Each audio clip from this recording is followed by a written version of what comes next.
Alena Hartley's hand froze on the door handle when she heard the laugh. It was Sarah's laugh. She would know it anywhere, since Sarah had been her best friend since they were children playing in the same village square. But this was not the sound of two friends catching up. This was low, warm, and far too close to the voice answering it. Damian's voice. Alena pushed the door open slowly, and the world she thought she knew broke into pieces in front of her eyes.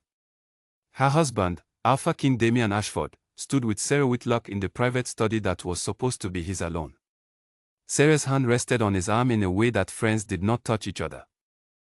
Damian's eyes met Alena's, and for one long second, nobody spoke. "Alena," Damian said, stepping back from Sarah as if that single step could undo what she had already seen. "This is not what it looks like." Alena did not answer right away.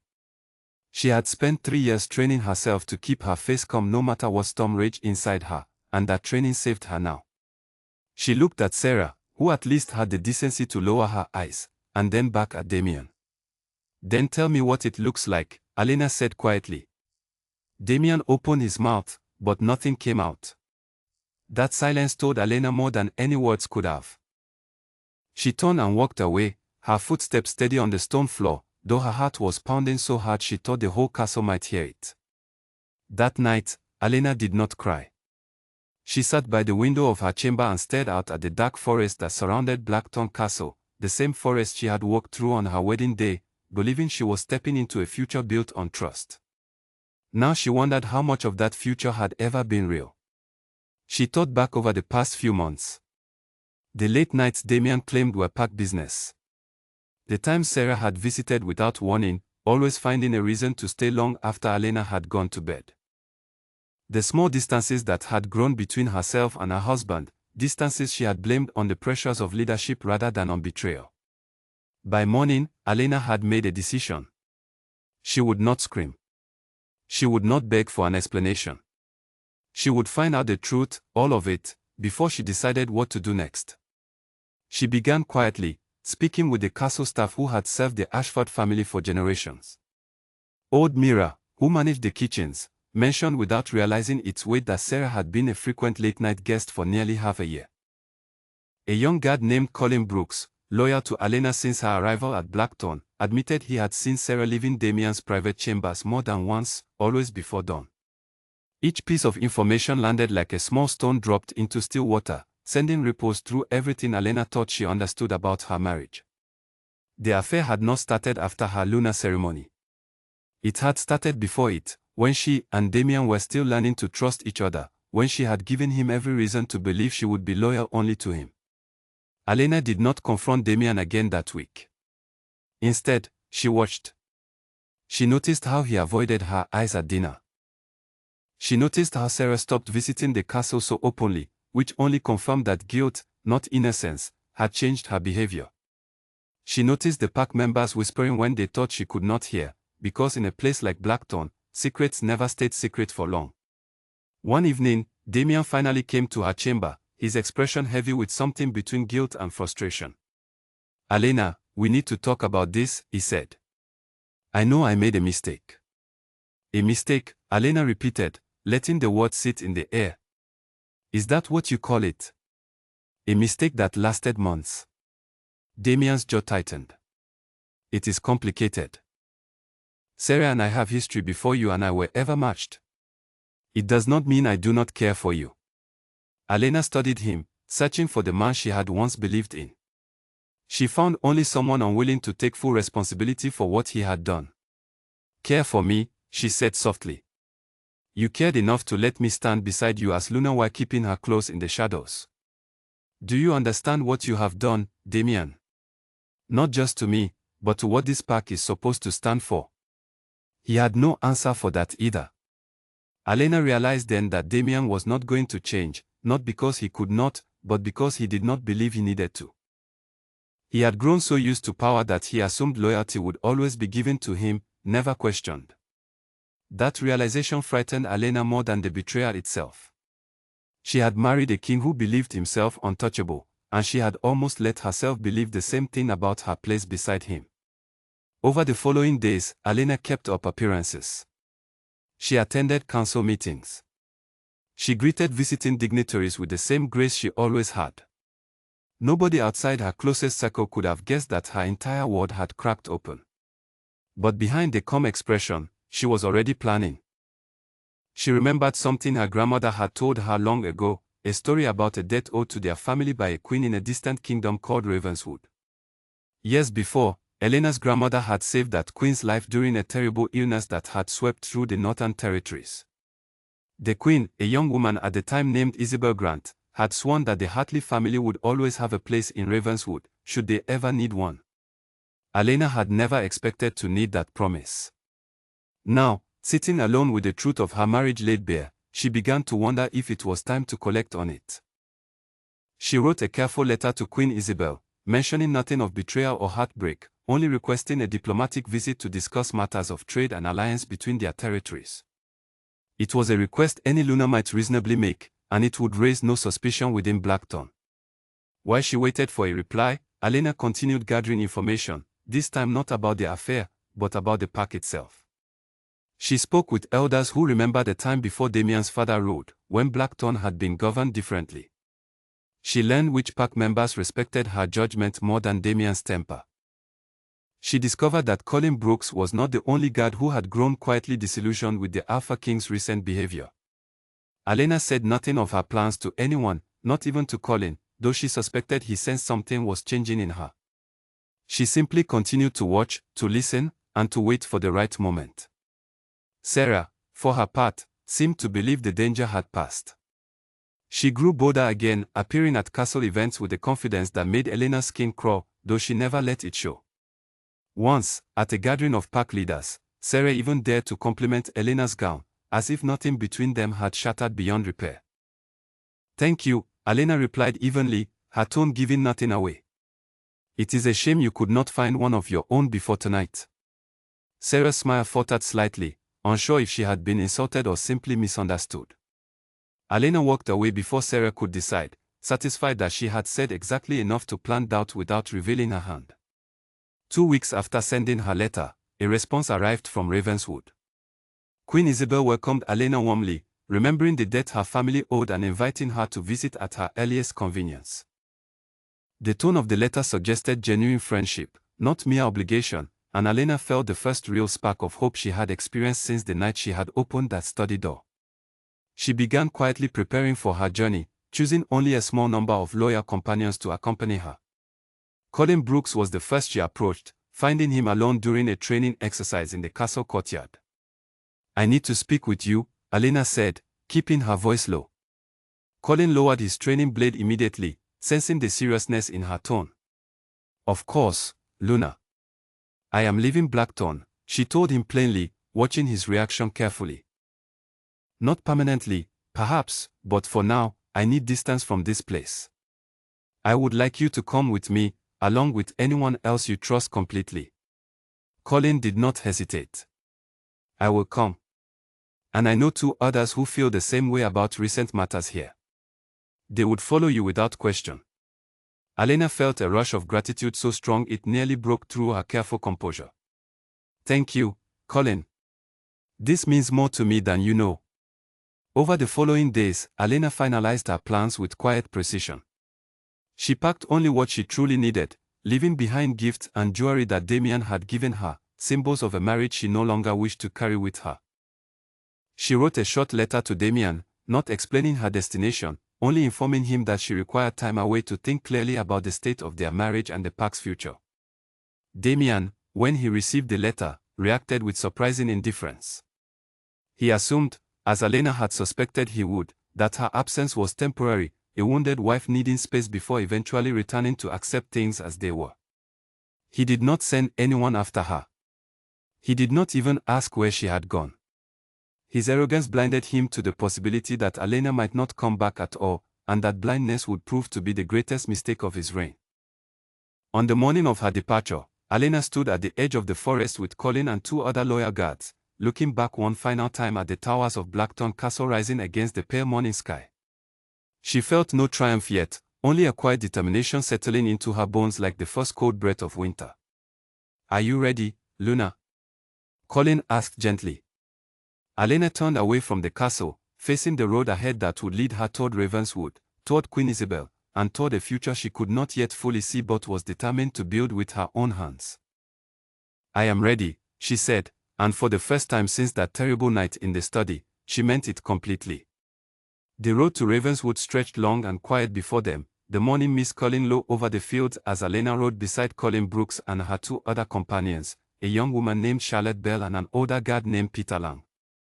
None of them spoke much during the first hours of the journey, each lost in their own thoughts about what they were leaving behind and what might lie ahead. Alena used the silence to think clearly for the first time in weeks. Away from the walls of Blackthorn, away from Damien's presence and Sarah's calculated smiles, she felt something loosen inside her chest that she had not realized was tightly wound. She had spent so long trying to be the perfect Luna, the composed wife who never questioned her husband's authority, that she had almost forgotten what it felt like to simply be herself. By midday, they stopped to rest the horses near a small stream. Charlotte, who had served in the castle guard for only 2 years but had quickly earned Elena's trust through her sharp instincts, approached with a cautious question. "Luna, may I ask where exactly we are going?" "Colin has told us little, only that you needed loyal people you could trust." Alena considered how much to share. She had kept her plans close for so long that speaking them aloud felt strange, almost dangerous, though she knew these three had already proven their loyalty by choosing to leave everything familiar behind. "We are traveling to Ravenswood," Alena said finally. "Queen Isabel Grant rules there, and her family owes mine a debt from many years ago. I intend to ask for her protection while I decide my next steps." Peter Lang, who rarely spoke unless necessary, frowned slightly. "Forgive me, Luna, but will the Alpha King not send someone to bring you back once he realizes you do not intend to return quickly?" It was a fair question, and Alena had considered it carefully. "Damien believes I am simply hurt and need time alone," she said. "He believes I will return once my anger fades. He does not yet understand that I am not planning to return at all, not unless things change in ways he may not be willing to accept." The three companions exchanged glances, understanding now the full weight of what they had agreed to be part of. Yet none of them wavered.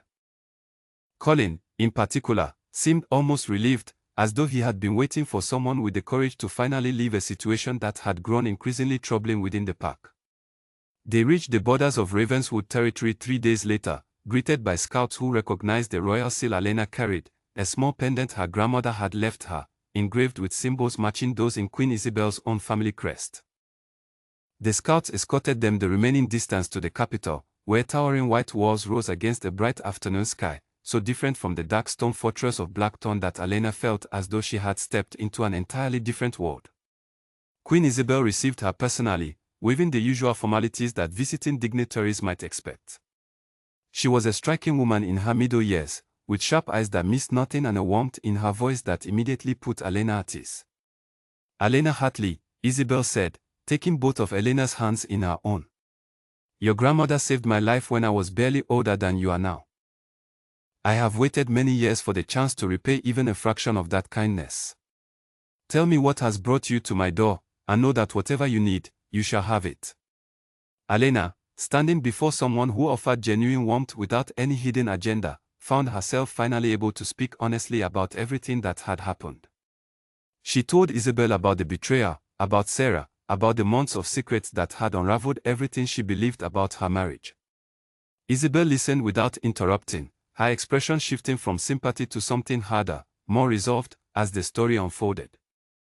"Alpha King Damien has made a grave error," Isabel said once Alena finished. "Not simply in his personal conduct, though that alone would be enough to condemn him in the eyes of any decent person. He has made an error in judgment about who you truly are, Alena. I do not believe he understands what he has lost." Alena appreciated the Queen's words, but she was cautious about accepting sympathy without purpose. "I did not come here only seeking comfort, Your Majesty. I came seeking guidance, and perhaps, in time, opportunity. I cannot simply return to being a wounded wife waiting for an apology that may never come with true meaning behind it." Isabel studied her for a long moment, something like approval crossing her features. "Good. I would have been disappointed if you had come seeking only pity. Tell me, Alena, do you know the full history of your grandmother's bloodline?" Alena hesitated. I know she came from a family of healers, respected but not connected to any royal claim. Isabel's lips curved into a small, knowing smile.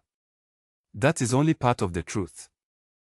Your grandmother was indeed a healer, but she was also the last surviving descendant of the old Thornfield royal line, a kingdom that fell into ruin generations ago during a terrible conflict between rival territories. Many believe that bloodline had ended entirely, but it survived quietly through your family, hidden by necessity rather than by accident. Alena felt the ground shift beneath her, though she remained standing perfectly still. Are you telling me that I have a claim to a throne? I am telling you exactly that, Isabel confirmed. The Thornfield territory has remained without clear leadership for decades, governed loosely by council members who have grown comfortable but ineffective. A legitimate claimant, especially one with proven strength of character and the support of an established queen like myself, could reclaim that territory and rebuild it into something meaningful. Over the following weeks, Alena immersed herself in learning everything she could about the Thornfield lineage and the political landscape surrounding it. Isabel provided historians, advisors, and eventually introductions to nobles from neighboring territories who might be persuaded to support Alena's claim. Colin, Charlotte, and Peter remained close throughout, serving not just as guards but increasingly as trusted advisors themselves, each bringing their own skills to the growing effort around Alena. Alena discovered within herself a capacity for leadership she had never been allowed to fully explore under Damien's shadow. Where he ruled through intimidation and inherited authority, Alena found herself drawn to building genuine alliances, listening carefully to the concerns of those she hoped to lead rather than simply issuing commands. She spent hours studying trade agreements, defensive strategies, and the delicate balance required to unite territories that had been fractured for generations. Word of a Hartley claimant to the Thornfield throne began to spread slowly through diplomatic channels, carried by merchants and travelers between kingdoms. Some dismissed it as rumor, but others, particularly those who met Alena directly during Isabel's carefully arranged gatherings, found themselves genuinely impressed by her composure and clear vision for what Thornfield could become under proper leadership. Meanwhile, back at Blackthorn, the atmosphere had shifted in ways Damien seemed slow to notice. Elena's absence, initially dismissed by him as a temporary reaction to a moment of poor judgment on his part, stretched into weeks and then months. Pack members who had once respected the Alpha King's authority began to question his decisions more openly, particularly as stories filtered back about Sarah's continued presence in the castle despite the obvious damage her involvement had caused. Mira, the kitchen manager who had unknowingly helped Alena uncover the truth months earlier, found herself fielding quiet questions from other staff members about when the Luna might return. Colin's departure alongside two other respected guards had not gone unnoticed either, and whispers began to circulate that perhaps the Alpha King had lost more than just his wife's trust. Damien, for his part, grew increasingly frustrated by Elena's continued absence, though his frustration seemed rooted more in wounded pride than genuine reflection on his own conduct.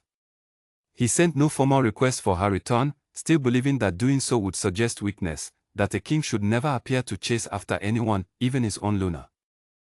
This stubborn pride, so deeply ingrained in how he understood leadership, prevented him from taking the one action that might have changed everything before it was too late. Sarah, sensing the shifting mood within the pack, grew increasingly anxious about her position.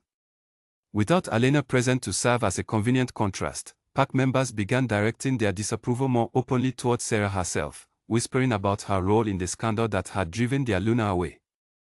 She pressed Damien for reassurance, for public acknowledgement of their relationship, but Damien, perhaps sensing the political danger such an admission would create, continued to keep their connection carefully private, a decision that left Sarah feeling increasingly uncertain about where she truly stood. Back in Ravenswood, Alena received regular updates about the situation at Blackthorn through discreet contacts Isabel had cultivated over years of careful diplomacy. She learned of the growing unrest, the questions being asked about Damien's judgment, and the slow erosion of confidence that had once seemed unshakable. He does not yet understand what he has set into motion, Isabel observed one evening as she and Alena reviewed reports together in the Queen's private study. Pride has blinded him to the reality of his situation. By the time he recognizes the danger, it may already be too late for him to correct course easily. Alena nodded, though she felt no particular satisfaction in Damien's growing troubles. Her focus had shifted entirely toward building something new, something entirely her own, rather than dwelling on the marriage she had left behind. I am not seeking to destroy him, Isabel. I simply refuse to remain small so that he might continue feeling large. Isabel smiled at this, clearly recognizing wisdom beyond Elena's years. That distinction will serve you well as a ruler, Elena. Those who seek power purely through the downfall of others rarely build anything lasting. Those who rise by becoming genuinely stronger, wiser, and more capable, however, tend to create legacies that endure. As months passed, Elena's position within Ravenswood's political circles solidified considerably. She had earned the respect of several influential nobles through her thoughtful approach to governance questions, her willingness to listen before speaking, and her evident capability during several minor crises that Isabel deliberately allowed her to help resolve, testing her judgment under real pressure. One such crisis involved a dispute between two farming communities near the Ravenswood border, arguing over water rights that had caused tension for generations. Where previous attempts at resolution had failed due to rigid positions on both sides, Elena approached the matter differently, spending days speaking individually with community leaders, understanding not just their stated demands but the underlying fears driving their positions. Her eventual solution, involving a rotating schedule that gave both communities fair access during critical growing seasons, resolved a conflict that had resisted solution for years. News of this success spread quickly, adding to Elena's growing reputation as someone capable of genuine leadership rather than mere inherited authority. Colin, watching her handle these challenges with increasing confidence, found himself reflecting on how different this version of Elena seemed from the careful, guarded Luna he had first sworn to protect at Blackthorn. "You have changed," he observed one evening as they walked together through Ravenswood's gardens, a rare moment of quiet reflection amid the constant activity surrounding Elena's growing responsibilities. "I have grown," Elena corrected gently. "I think perhaps I always had this capability within me, but Blackthorn never gave me room to discover it." Damien needed a wife who would support his vision, not one who might have her own. Colin considered this. "Do you believe Thornfield will require the same kind of support from you, once you reclaim it? Council members who expect a figurehead rather than genuine leadership." Elena shook her head firmly. "I do not intend to be a figurehead for anyone, Colin. If I reclaim Thornfield, I will lead it as I see fit, building alliances based on mutual respect rather than expecting blind obedience. That is the only kind of leadership I believe can truly last." As autumn approached, Isabel informed Elena that the political groundwork had progressed sufficiently for a formal claim to be presented before Thornfield's governing council. Several influential nobles from neighboring territories had expressed willingness to support Elena's ascension, provided she could demonstrate both her lineage and her capability to govern effectively. The night before this crucial presentation, Elena stood alone on a balcony overlooking Ravenswood's capital, watching lights flicker across the city below. She thought of Blackthorn, of the life she had left behind, and found that the pain which had once felt overwhelming had settled into something quieter, more manageable, transformed gradually into determination rather than grief. Charlotte joined her quietly, sensing perhaps that Elena needed company without conversation. They stood together for a long while, watching the city settle into evening stillness. "Tomorrow changes everything," Charlotte finally said. Elena nodded slowly. "Tomorrow is simply another step, Charlotte. There will be many more steps after it, some harder than others. But yes, tomorrow matters greatly. Tomorrow, I stop being only Damien's abandoned wife and start becoming something entirely of my own making." The morning of the council presentation arrived clear and bright, and Elena stood before Thornfield's assembled nobles with a composure that surprised even herself. She spoke not of vengeance or personal grievance, but of vision, of rebuilding a fractured territory into something stable and prosperous, of leadership grounded in genuine partnership rather than fear. By the time she finished speaking, she could see in the faces before her something she recognized from her time in Ravenswood, the beginning of genuine respect, perhaps even hope for a future many had stopped believing was possible for their troubled territory. The council's decision would not come immediately, requiring careful deliberation among its many members. But Elena left the chamber that day with a quiet confidence unlike anything she had felt during her years as Blackthorn's Luna. Whatever happened next, she had proven to herself that she could stand entirely on her own merit, needing no one's permission or approval to claim the future she intended to build. 3 weeks after Elena's presentation before the Thornfield Council, word arrived that would change everything. The council, after careful deliberation among its members, had voted to recognize Alena Hartley's claim to the Thornfield throne, citing both her legitimate bloodline and the impressive capability she had demonstrated during her time supporting Ravenswood's governance. Queen Isabel personally delivered the news, her expression radiant with genuine happiness for the young woman she had come to see almost as family. "You have done it, Alena," Isabel said, embracing her warmly. "Thornfield is yours to rebuild as you see fit." Alena felt the weight of this achievement settle over her, not as a burden, but as a responsibility she finally felt fully prepared to carry. The months of careful study, patient relationship building, and quiet determination had led to this moment, and she intended to honor it by governing with the same integrity she had promised during her presentation. Her coronation took place within Thornfield's ancient capital, a city that had fallen into disrepair over decades of ineffective council leadership but still retained traces of its former grandeur beneath layers of neglect. Alena made rebuilding this capital one of her first priorities as queen, recognizing that a territory's physical condition often reflected the health of its leadership and the hope its people carried for the future. Colin, Charlotte, and Peter each took on expanded roles within Elena's new government, their loyalty during her most difficult period rewarded with positions of genuine responsibility and trust. Colin became captain of Elena's personal guard, overseeing security not just for the queen herself but for the broader stability of the territory.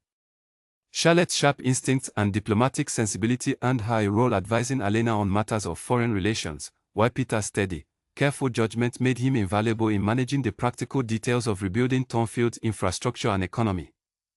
Alena approached governance exactly as she had promised, seeking counsel from experienced advisors while never surrendering her own judgment to pressure or flattery.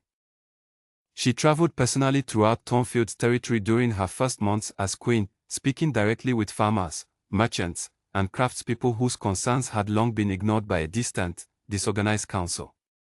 This direct engagement earned her genuine loyalty among the common people, who found in Alena a leader who seemed to actually see them, rather than simply ruling from a distance.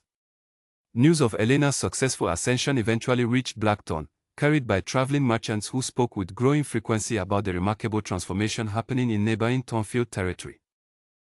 The story of a former Luna, betrayed by her husband, rising to reclaim an ancient throne through her own strength and wisdom, proved impossible to contain within diplomatic circles alone. Damien first heard the rumors from a visiting trade representative, initially dismissing them as exaggeration or simple gossip unworthy of serious attention. But as similar reports continued arriving from multiple sources, each confirming details he could not easily explain away, he began to understand that something significant had happened during Elena's extended absence, something far beyond the wounded wife seeking temporary distance that he had assumed all along. The realization struck him with genuine force one evening when a formal diplomatic letter arrived from Thornfield's new government, addressed not to Alena as his Luna, but to Queen Alena Hartley of Thornfield, proposing trade discussions between their two territories as equals. Damien read the letter multiple times, each reading forcing him to confront a truth he had avoided for months. Alena was not coming back. Alena had built an entirely new life, achieved genuine power and respect through her own efforts, and now stood as a sovereign ruler in her own right, no longer bound to him by marriage vows he had broken so carelessly. Sarah, sensing the shift in Damien's mood as this realization settled over him, attempted to offer comfort, but found her efforts increasingly rebuffed. Damien, forced finally to confront the consequences of his choices, began to see Sarah not as the comfort he had once believed her to be, but as a reminder of everything he had thrown away through his own arrogance and poor judgment. Within Blackthorn itself, the pack's internal stability continued deteriorating as word of Elena's success spread among its members. Many pack elders who had watched Elena's careful, thoughtful leadership during her time as Luna began openly questioning why Damien had allowed such capability to live rather than valuing and protecting it. Younger pack members, hearing stories of Thornfield's rapid improvement under Elena's governance, wondered aloud whether their own territory might have flourished similarly had circumstances been different.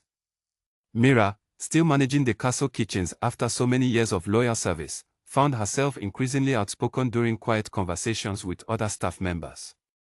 The Luna understood what this pack needed, she remarked one evening to a group of younger kitchen workers. The Alpha King never seemed to grasp what he had until it was gone entirely.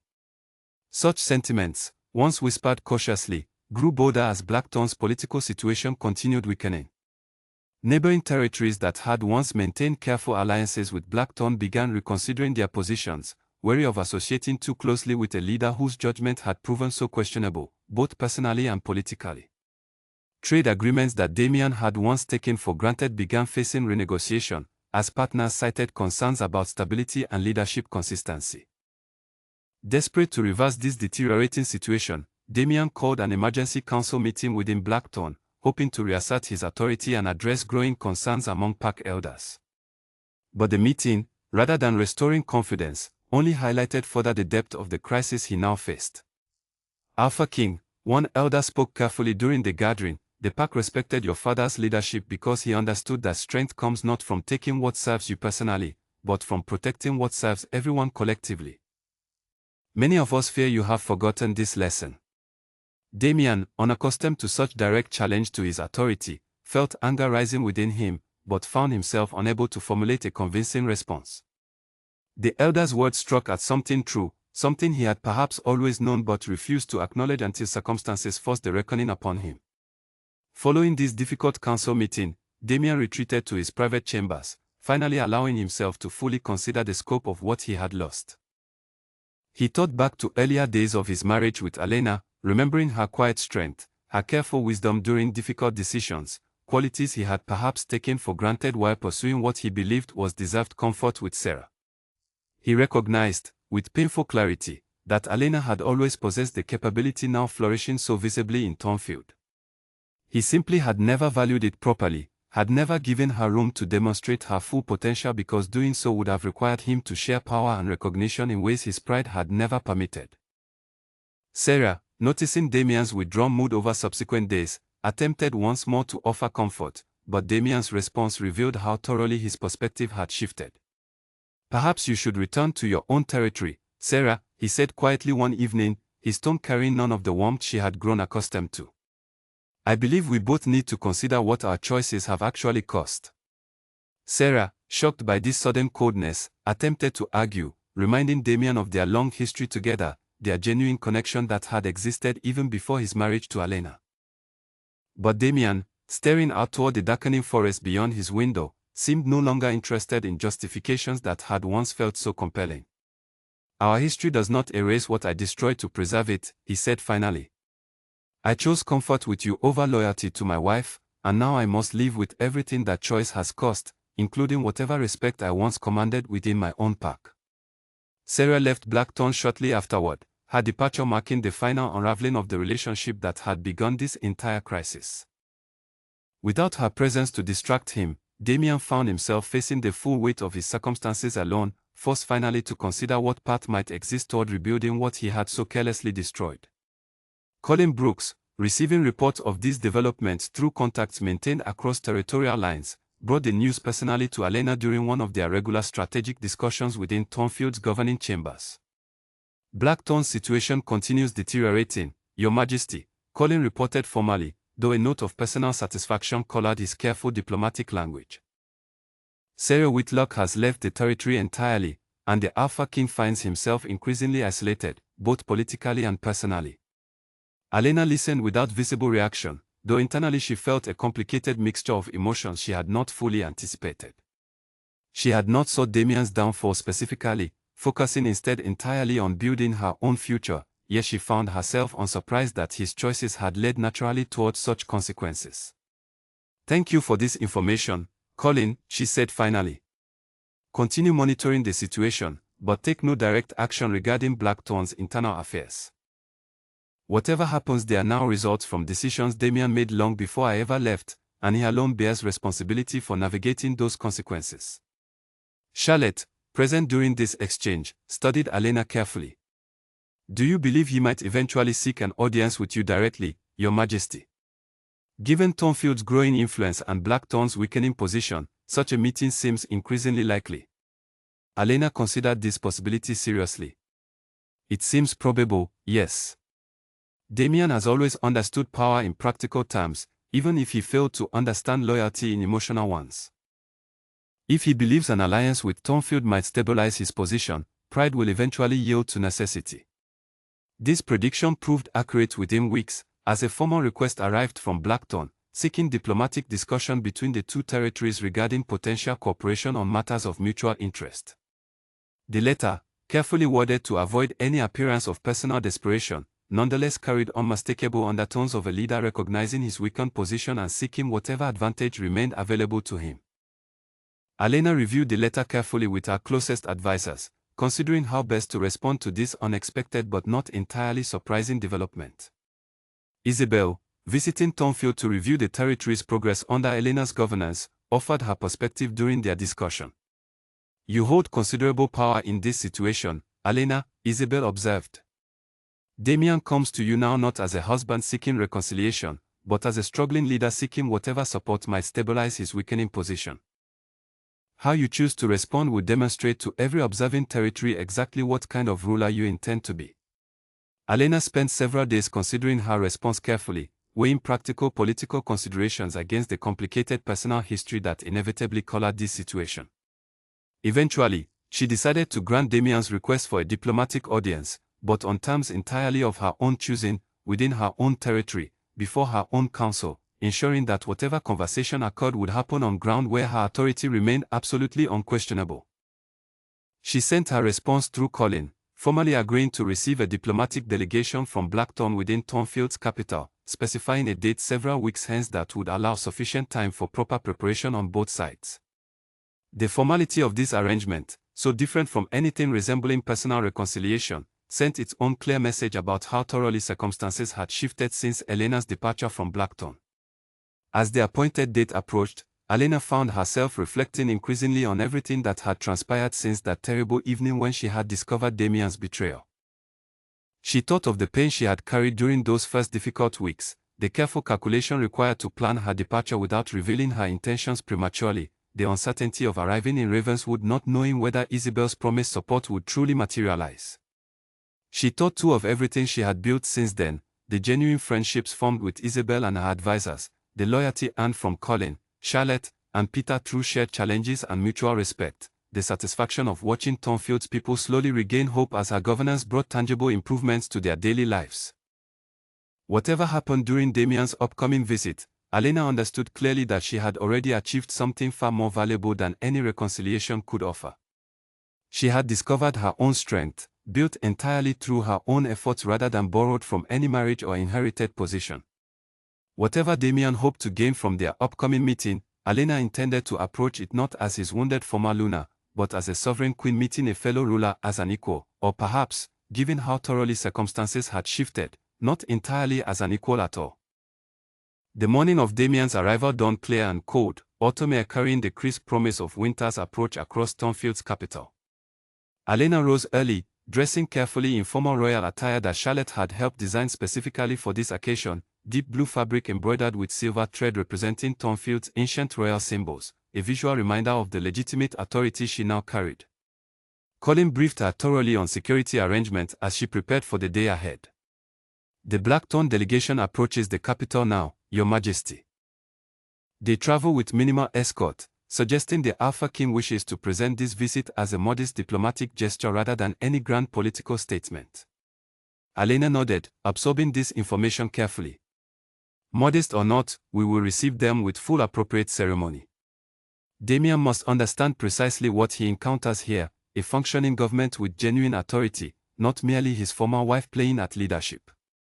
The throne room, restored over recent months from years of neglect under Thornfield's previous ineffective council, gleamed with renewed grandeur as Elena's council members gathered for the formal reception. Alena took her position upon the throne itself, an ancient seat carved from dark wood and inlaid with silver patterns matching those on her gown, symbols of the Thornfield bloodline she had reclaimed through her own determination and capability.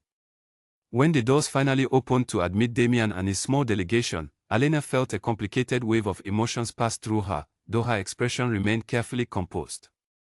Damien looked older than she remembered, the confident bearing she recalled from their marriage replaced by something more cautious, almost uncertain, as he took in the former grandeur of Thornfield's restored throne room. He approached the throne slowly, flanked by two advisors whose expressions revealed their own uncertainty about how this meeting might unfold. When he finally stood before Alena, close enough that she could see clearly the changes months of political struggle had etched into his features, protocol required a formal acknowledgement of her sovereign authority. Damien hesitated only briefly before lowering himself into a formal bow, the gesture required of any visiting dignitary before a reigning monarch, regardless of whatever personal history existed between them. The sight of her former husband kneeling before her, not out of romantic devotion but out of political necessity, created a moment Alena would remember clearly for the rest of her life. "Queen Alena," Damien said, his voice carrying none of the confident authority she remembered from their years together at Blackthorn. "Thank you for granting this audience." Alena studied him for a long moment before responding, allowing the silence to stretch just long enough to make clear that she controlled the pace of this conversation entirely. "Alpha King Damien," she finally replied, her tone perfectly measured, neither warm nor overtly hostile. "You may rise. Let us discuss whatever matters have brought you to Thornfield." Damien straightened slowly, and Alena could see him struggling to reconcile the composed, powerful ruler before him with the wife he had once assumed would remain forever secondary to his own authority. "Blackthorn faces certain challenges," he began carefully. "Trade difficulties, weakened alliances with neighboring territories. I believe cooperation between our two territories could benefit both sides considerably." Alena listened carefully as Damien outlined his proposal, recognizing the careful diplomatic language that nonetheless could not entirely disguise the desperation underlying his request. He needed Thornfield's growing influence and stability far more than Thornfield needed anything Blackthorn currently offered, and both of them understood this reality clearly, regardless of how formally the conversation proceeded. When Damien finished his presentation, Alena turned to consult briefly with her council members, Colin, Charlotte, and Peter among them, along with several Thornfield nobles who had earned positions of trust through months of demonstrated loyalty and competence. This visible consultation, so different from the unilateral decision-making Damien had always practiced at Blackthorn, sent its own clear message about the collaborative governance Alena had built. "We will consider your proposal carefully, Alpha King Damien," Alena finally said, turning back to address him directly. "Thornfield does not enter alliances lightly, nor do we base such decisions on past personal relationships rather than genuine mutual benefit. You will receive our formal response within the coming weeks, following careful review by my full council." Damien's expression revealed his surprise at this response, clearly having expected either immediate acceptance given their history or, perhaps, immediate rejection born from lingering resentment. Instead, he encountered something entirely unexpected, a measured, professional response befitting genuine statecraft rather than personal drama. "I understand," he said finally, some of his earlier confidence returning slightly as he recognized in Alena's response the kind of careful governance he perhaps should have practiced himself throughout his own reign. "Thank you for your consideration, Queen Alena." As the formal proceedings concluded and Damien's delegation prepared to depart, he requested a brief private moment with Alena, separate from the formal diplomatic proceedings. Alena considered this request carefully before agreeing, curious despite herself about what he might wish to say once formal protocols no longer constrained their conversation. They spoke privately in a small chamber adjacent to the main throne room, Colin remaining nearby but allowing sufficient distance for genuine privacy. Damien studied Alena for a long moment before finally speaking. "I did not understand what I had until you were gone," he said quietly. "I built my entire understanding of leadership around inherited authority, around assuming that power, once claimed, simply continued without requiring genuine effort to maintain. You showed me, through everything you built here, how mistaken that assumption truly was." Alena listened without immediate response, recognizing in his words something that sounded like genuine reflection rather than mere strategic positioning. "Leadership requires constant effort, Damien. It requires listening, adapting, valuing those around you rather than assuming their loyalty exists simply because of your position. I learned this lesson through necessity, once I no longer had the luxury of taking anything for granted." "Do you believe," Damien asked carefully, "that there might ever be a path back to what we once had, or is that possibility entirely closed now?" Alena considered this question seriously, understanding that her answer carried significant weight for both of them. "The person I was when we married no longer exists, Damien. I have grown into someone with my own authority, my own vision, my own understanding of what genuine partnership requires. Whatever relationship might exist between us now would need to be built entirely differently than what we shared before, and I am not certain such rebuilding is possible, or even desirable, given everything that has happened." Damien absorbed this response quietly, understanding perhaps for the first time the full scope of what his choices had cost him. I respect your judgment, Alena, more than I perhaps ever did during our marriage. Whatever happens between our territories going forward, I want you to know that I recognize now the value of what I failed to protect.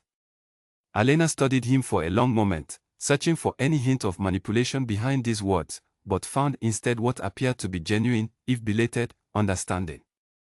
Growth matters, Damien, regardless of how painfully it arrives. I hope you continue learning from these difficult lessons, for the sake of everyone who depends upon your leadership at Blackthorn, if nothing else. Their conversation concluded shortly afterward, and Damien departed Thornfield's capital with his delegation, carrying with him a formal request pending careful review rather than any immediate resolution, personal or political. Alena watched from her chamber window as their party disappeared down the road leading back toward Blackthorn territory, feeling a quiet sense of closure settle over her that she had not fully anticipated experiencing. Colin joined her at the window after the delegation had disappeared from view. "How do you feel, Your Majesty, having faced him directly after everything that happened?" Alena considered the question carefully before responding. "I feel like myself, Colin, perhaps for the first time since that terrible night I discovered his betrayal. I do not need his apology to validate my worth, nor his regret to confirm what I have built here. Whatever happens next between our territories will be decided through careful political consideration, not through any lingering personal need for reconciliation or revenge." Over the following weeks, Elena's council conducted thorough review of Blackthorn's proposal, ultimately deciding to extend limited trade cooperation while maintaining careful boundaries that protected Thornfield's independent interests. This measured response reflected exactly the kind of thoughtful, balanced leadership Alena had worked so hard to develop, prioritizing practical benefit for her people over any personal considerations regarding her complicated history with Blackthorn's ruler. As seasons continued turning and Thornfield's prosperity grew steadily under her careful governance, Alena found herself reflecting occasionally on the remarkable journey that had brought her to this point. From a betrayed wife discovering unbearable truth within her own marriage, to a determined survivor planning careful escape, to finally a confident, capable queen commanding genuine respect throughout the region, she had transformed completely through circumstances that might have destroyed someone less resilient. She thought sometimes of Sarah, wondering what had become of her former friend after leaving Blackthorn, though such thoughts carried little emotional weight anymore, mere curiosity rather than lingering resentment. She thought more frequently of the lessons learned throughout this entire experience, understanding now that genuine strength required neither Damien's inherited authority nor Sarah's manipulative ambition, but rather patient determination, genuine care for those she led, an unwavering commitment to becoming the best version of herself possible. Standing once more at her chamber window one quiet evening, watching Thornfield's capital glow with lights representing genuine prosperity her leadership had helped restore, Alena felt profound gratitude for everything that had happened, even the painful betrayal that had initially seemed like the worst moment of her life. That devastating discovery had ultimately freed her to become someone far stronger, far more capable, and far more genuinely herself than she might ever have discovered remaining within the constraints of her previous marriage. She had knelt to no one throughout this entire journey, relying instead on her own judgment, her own capability, and the genuine loyalty earned through years of careful, honest leadership. Whatever challenges the future might bring, Alena Hartley, Queen of Thornfield, faced them now with unshakable confidence, having proven definitively, both to herself and to everyone who had ever doubted her worth, exactly what she was truly capable of achieving when finally given the freedom to build her own destiny.